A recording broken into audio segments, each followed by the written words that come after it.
quand je travaille les fèves, eh bien, je me rappelle du planteur, de comment on a discuté sur sa plantation, on ressent, on se rappelle les odeurs, on se rappelle... donc tout ça, ça a vraiment un intérêt particulier pour la fabrication finale.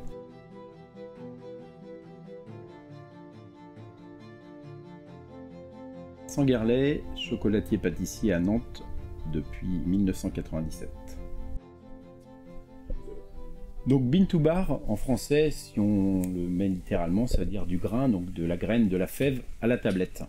Hein, donc la tablette de dégustation qu'on peut croquer en chocolat.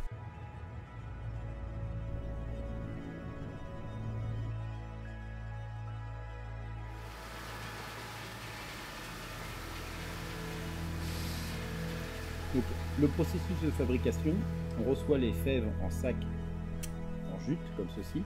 On va les trier pour enlever toutes les impuretés. Après, on va passer à la torréfaction, donc étape importante pour développer tous les arômes et avoir suffisamment de notes cacao, mais aussi garder toutes les notes aromatiques dues à la fève. Après, on passe sur une partie de séparation. On enlève la coque de la fève pour garder que le meilleur à l'intérieur. On obtient le gruet. Ce gruet est broyé pour obtenir la liqueur.